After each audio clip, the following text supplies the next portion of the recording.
Muy buenas noches, don Iván. ¿Cómo estás?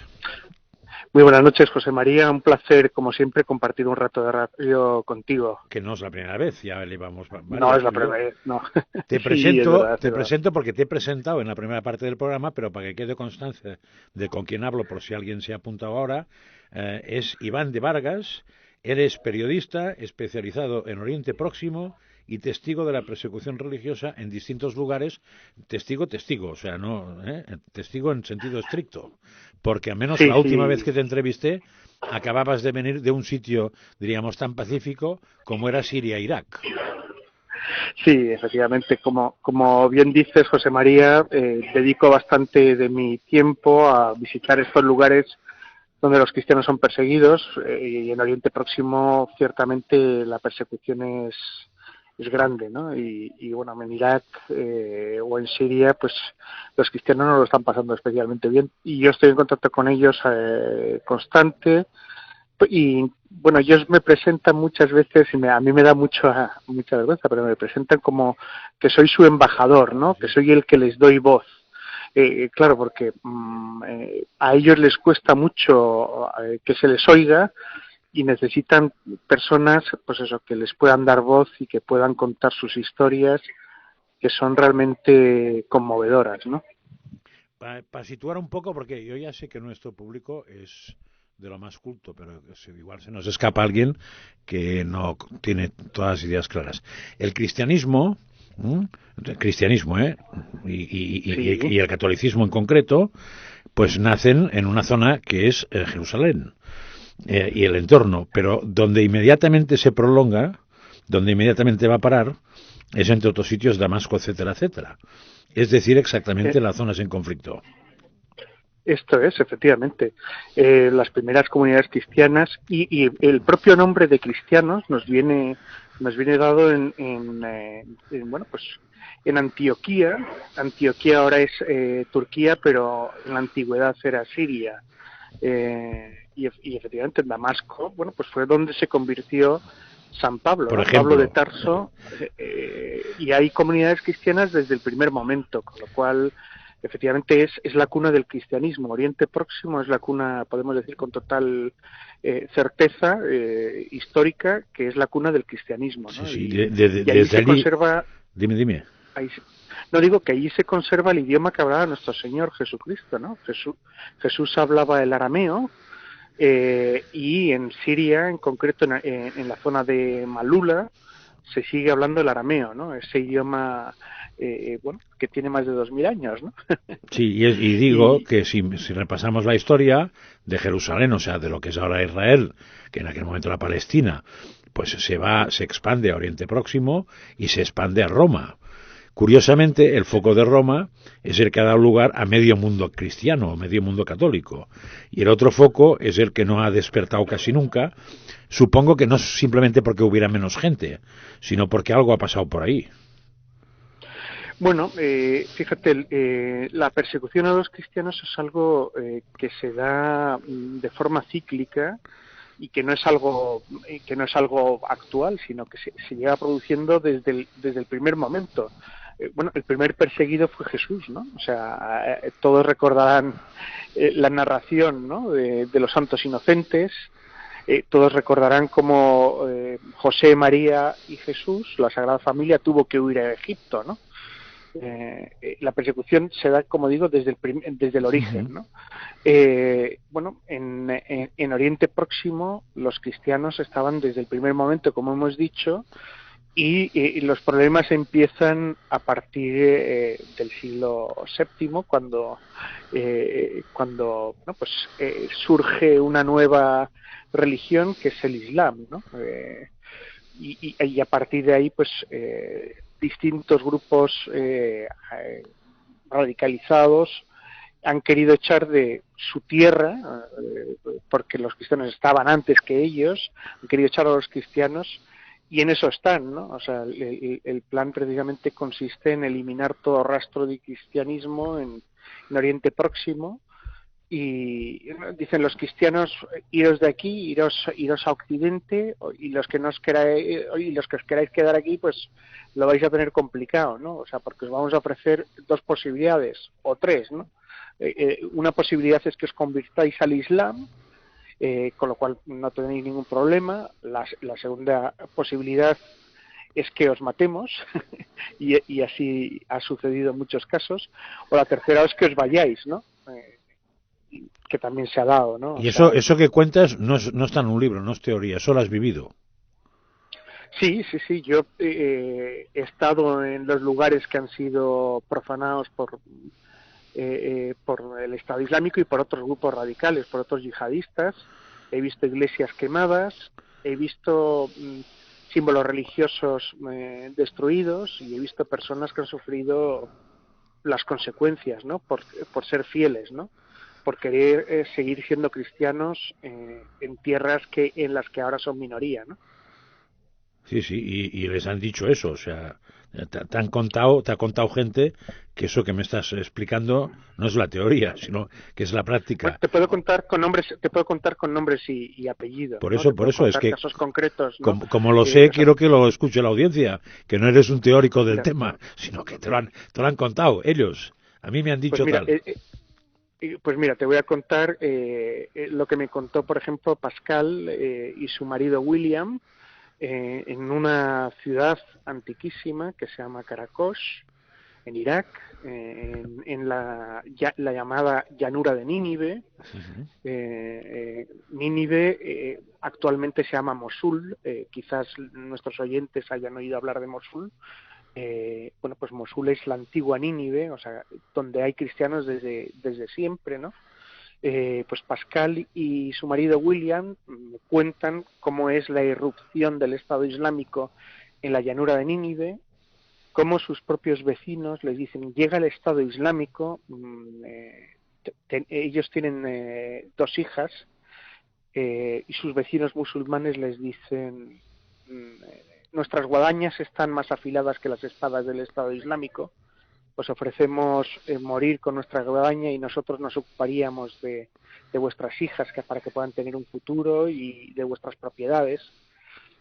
Este tipo de cosas son habituales, ¿no? Las casas de los cristianos vienen señaladas con la letra Nun, para que todo el mundo sepa que son cristianos, y todas las casas que tienen ese símbolo, sus habitantes o son asesinados o sufren la violencia, y muchos tienen que abandonar sus propiedades para poder poner a salvo su vida, ¿no? En Pascal y William huyen, y ahora, cuando ha sido liberada la zona en la que ellos vivían, pues lo que se encuentran, ¿no?, es un patíbulo, ¿no?, en su propio jardín de su casa.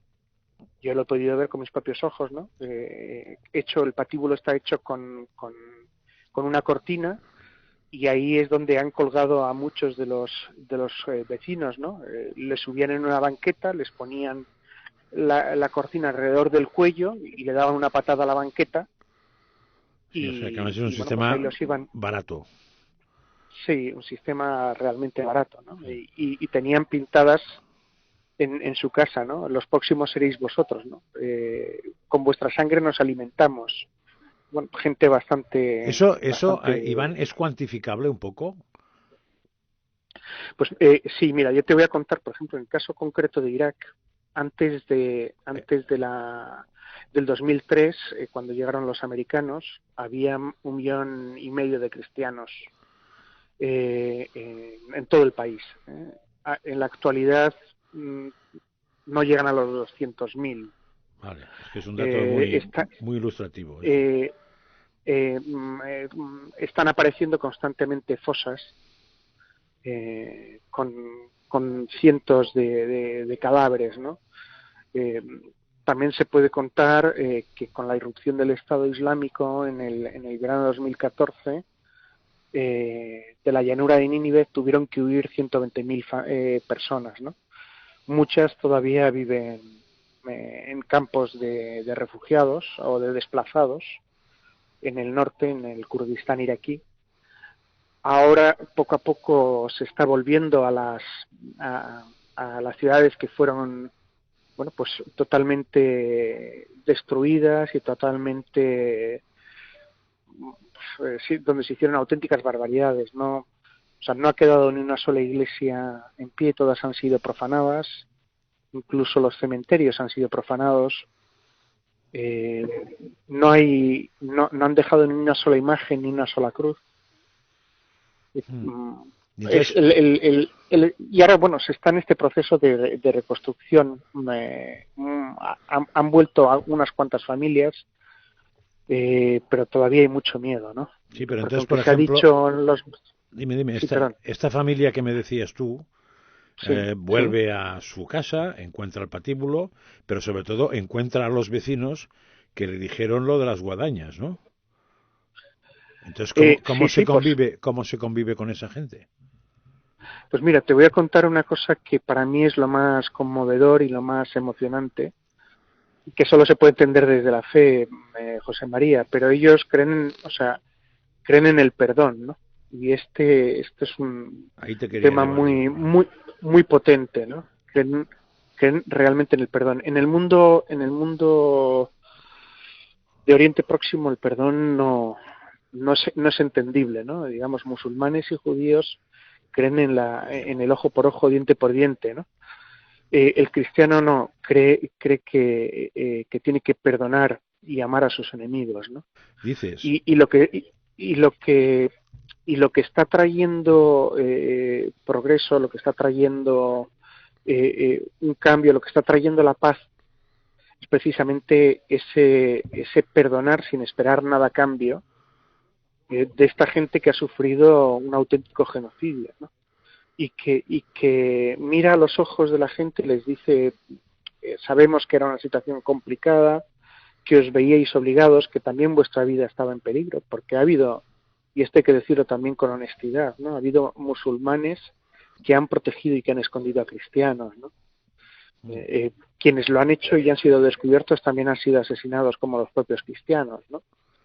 Entonces, desde bueno, entender la situación y decirles, no, nosotros somos seguidores de Cristo y Cristo nos ha perdonado, nosotros no podemos ser más que nuestro maestro y tenemos que perdonaros, ¿no?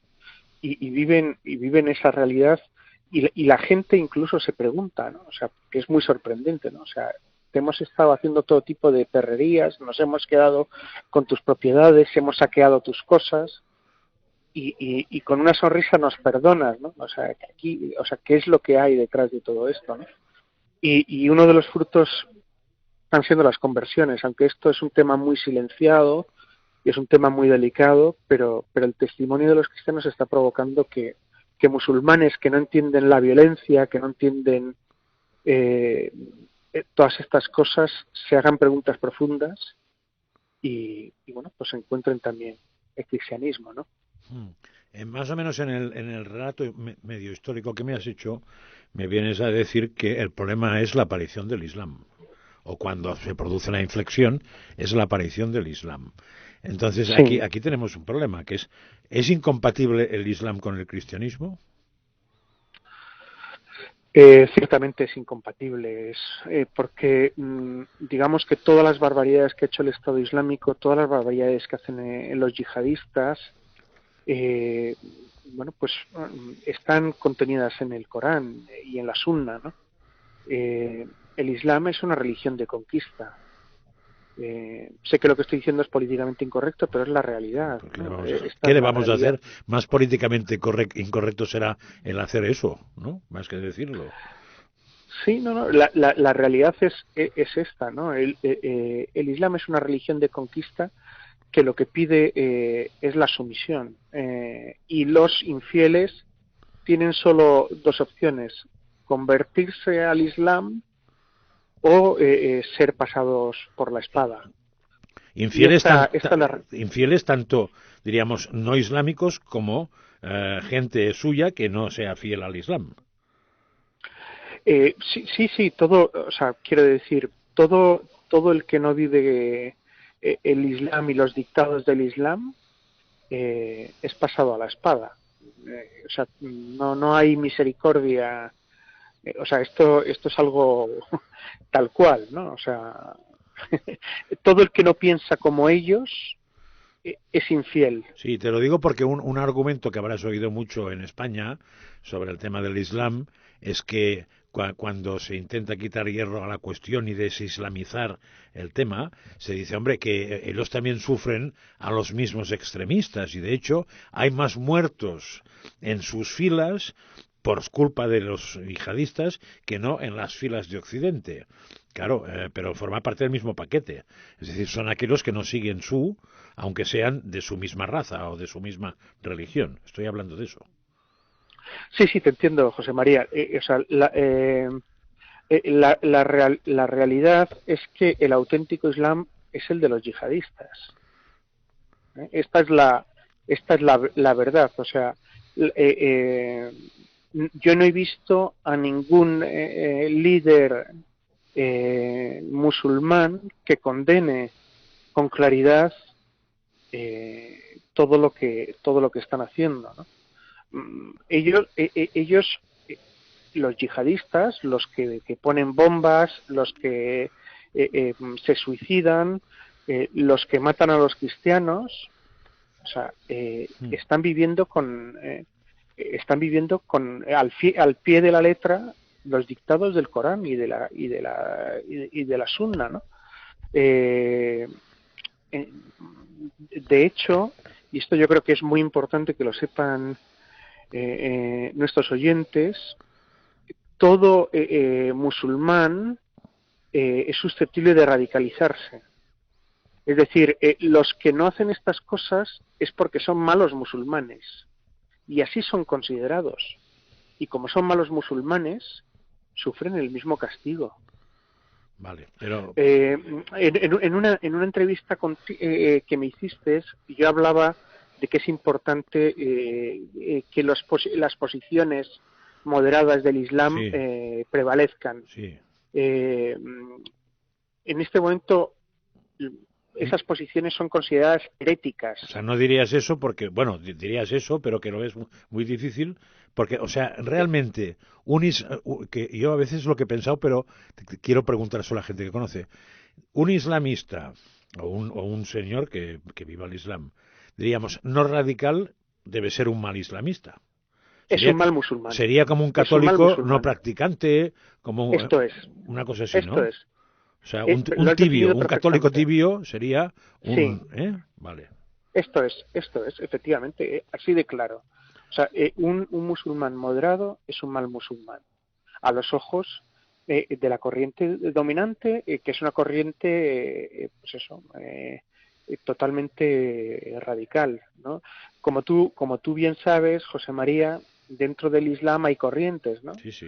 Y la que está predominando y la que tiene todo el poder es la corriente más radical, que es la wahabita, ¿no? Que es la que propugna Arabia Saudí, ¿no? Son los que tienen el control y son los que están invirtiendo ingentes cantidades de dinero en construir mezquitas y en pagar a imanes para que su visión se extienda por el mundo, ¿no? Uh-huh. Las mezquitas que tenemos, muchas de las mezquitas que tenemos en España son financiadas por Arabia Saudí. Arabia Saudí que ha dicho con total claridad que lo que ha hecho el Estado Islámico o sea, es Islam puro, pero bueno, que les ha faltado un poco de fineza, ¿no? A la hora de hacer las cosas, ¿no? Pero ellos cortan igual que el Estado Islámico las cabezas y las manos y cuelgan igual a las personas de las grúas, personas con homosexuales, etcétera, las cuelgan de la grúa igual que ha hecho el Estado Islámico. Bueno, en concreto el Estado Islámico lo que ha hecho ha sido precipitarlos desde edificios altos, ¿no? Es más barato que poner una grúa, sí, porque si no tienes grúa... poner una grúa, sí, efectivamente, ¿no? Sí. No, es que es importante marcar todo eso. Después, para que la gente se entere, el Islam es una religión. Cuando tú hablas de musulmanes, ¿de qué estás hablando? Estoy hablando, el musulmán es el fiel que vive el Islam. Vale, sea de la raza que sea. Claro, efectivamente. O sea,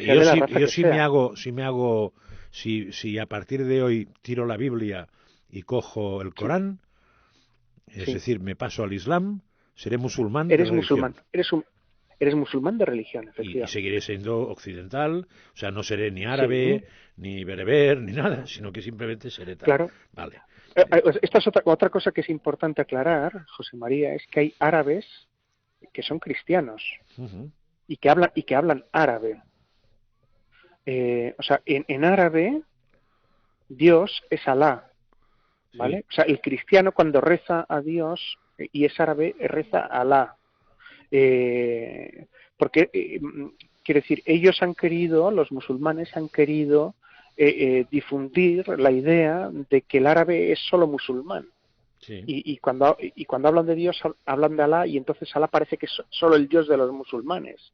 No, no, Alá es una palabra árabe que quiere decir Dios, y es aceptada tanto por el cristiano como por el musulmán. Interesante también saber eso y irnos situando porque es que aquí además confundimos todo tipo de términos. Otra cosa que me interesa mucho es, Europa ha sufrido una crisis de refugiados, que no se sabía qué tipo de refugiados eran, tal y cual, Sí. curioso, pero lo que está claro es que nos hablaban de que el Líbano es el que crea refugiados, Siria es el que crea refugiados, en su momento fue Irak. Todos esos refugiados, ¿por qué vienen aquí y no van a Arabia Saudita, que está allí? Que en teoría es más Pues mira, rica que aquí, tiene sitios preparados allí, etcétera. ¿Por qué? ¿Qué pasa? pues, bueno, te cuento. La supuesta crisis de refugiados es una milonga. José María, creo que no te sorprende lo que estoy diciendo, ¿no? Pero sorprenderá a todo el De mundo. hecho, A mí me sorprende de poco hecho, porque te conozco, pero sorprenderá a todo el mundo eso. quiero decir, o sea, se inventan una supuesta crisis de refugiados, eh, donde, bueno, lo que están haciendo es mandarnos gente que dicen que son sirios. eh, Me estoy refiriendo a lo que sucedió hace 4 años, y luego, eh, bueno, con el tema de Turquía, de Grecia, ¿no? Lesbos, etcétera, toda esta historia, ¿no? La llamada crisis de refugiados Hmm. de hace 4 años. Bueno, nos decían que nos estaban mandando a sirios que huían de la guerra, y en realidad, bueno, pues a los que se les ha dado, o sea, el estatus de refugiado es esa gente, bueno, pues subsahariana, eh, que no habla ni una palabra de árabe, que no tienen la fisionomía de los árabes. O sea, es muy divertido, ¿no? O Sí, sea, pero cuela, es realmente muy divertido, pero cuela. es de chiste, ¿no? O Entonces, sea, entonces, ¿estás de eh, acuerdo conmigo que a Arabia Saudí los refugiados no van? no, por supuesto que no. Arabia Saudí prefiere, o sea, financiar mezquitas en Occidente para que sus hermanos musulmanes, bueno, pues se extiendan por todos lados y consigan lo que ellos quieren, ¿no? Que es la UMA, ¿no? La unión de todos los musulmanes y la conquista Occidente. de, de Occidente, ¿no? Sí, En ese proceso, nos ¿no? quedan dos Entonces, minutos, pero te quería hacer otra sí, pregunta que me parece a mí que es clave. Las primaveras árabes, sí. ¿tú las entiendes como primaveras? No, son un invierno para los cristianos, y es un invierno para la gente que está allí, porque lo que se quiere hacer con las primaveras árabes es precisamente derrocar a la gente que tiene controlada a los islamistas radicales, como es el caso de, bueno, pues en Siria, como Sí, pasó en sí. Irak, como pasó en Libia. Libia es un país fallido porque se derrotó a un tirano, pero que controlaba a las distintas tribus, y no permitía que los terroristas tuvieran el poder. En Irak ha pasado exactamente lo mismo, y en Siria eso es lo que quieren hacer, ¿no? O sea, Sí. son primaveras patrocinadas, digamos, también por Occidente, que no conoce absolutamente nada de cómo funcionan las cosas en Oriente Próximo, y que lo que han venido es a desestabilizar todo Oriente Próximo, eh, para otros intereses que hay detrás, ¿no? Sería muy largo de explicar, ¿no? Sí, O sea, pero las cuestiones allí son, no son, o sea, no es blanco y negro, ¿no? Hay muchos matices, ¿no? Hay muchos intereses en juego, ¿no?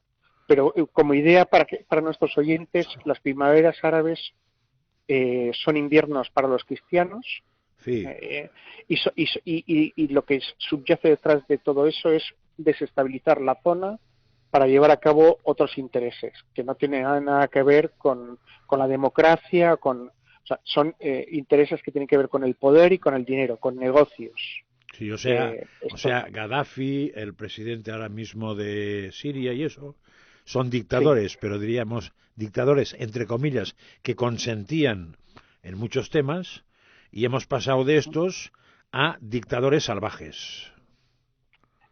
Cuando hay algún dictador, porque en Líbano, en Libia ahora mismo no hay uno, hay dos, o sea, se están pegando dos a ver quién gana. Esto es el tema es el siguiente, claro, nuestros criterios occidentales no nos hacen entender, o sea, nosotros vemos dictador o no sé cuál, bien, mal, sí, negro, blanco, ceros y unos. No, es que allí las cosas son mucho más complejas. Digamos que los países están configurados por distintas tribus, por distintas y entonces necesitan hombres fuertes que mantengan el orden. En el caso concreto de Siria, bueno, pues Al-Assad, ¿vale? Eso a nuestros ojos occidentales es un dictador, pero con él se puede convivir. Los cristianos viven con normalidad. En Irak pasaba otro tanto. De hecho, con Saddam Hussein había 1,5 millones de cristianos. Una vez que se le derroca, solo quedan 200.000. O sea, la opción es, en estos países, gente autoritaria o islamistas radicales, yihadistas, asesinos, que se dedican a hacer auténticas barbaridades, ¿no? Sí, sí, o sea, de primavera árabe a infierno hemos pasado. Y además dejando el dinero Europa, y además diríamos aplaudiendo con las orejas y quejándose después cuando eso repercute encima. ¿Tú crees que el tema, y ya nos queda nada, ¿tú crees que el tema de los atentados en Europa, que parece como que estuviera parado, simplemente está parado porque están en otras cosas, o no te fías un pelo, vamos? Yo no me fío absolutamente ningún pelo. O sea, quiero decir, quienes han engrosado las filas del Estado Islámico han sido muchos personas que han venido desde Europa, ¿no? Sí. Y que ahora han regresado y están entre nosotros, con lo cual, bueno, cuando interesa, porque los terroristas lo que hacen es propagar el terror y responder a los dictados de quienes quieren que haya terror, que haya inestabilidad, que haya preocupación, que vivamos en el momento en el que se le dé a la tecla, pues sí, seguiremos teniendo atentados. Ahora la estrategia va por otro lado, ¿no? Vale. Esto es muy importante decirlo. Dilo rápido porque la yihad, nos tenemos que ir. Dime. La yihad es de tres tipologías. La yihad a campo abierto es la guerra, es lo que ha pasado en Oriente Próximo. Luego hay una yihad de lobos solitarios, y luego están las células. Estas tres yihads se retroalimentan y es un ciclo, o sea, se pasa de una yihad a campo abierto a una yihad. ¿Y ahora cuál viene? La yihad a campo abierto está terminando y ahora viene la época de yihad de células y de atentados terroristas. Pues ya estamos de lobos solitarios que estamos en ello. Lo hemos visto hace muy poco. Nos vamos con el acuchillamiento. Que me he pasado de tiempo, ya estamos avisados. Gracias, Iván, pero de todos modos hablaremos más adelante otra vez porque hay tema. Un abrazo y buenas noches. Un abrazo muy fuerte.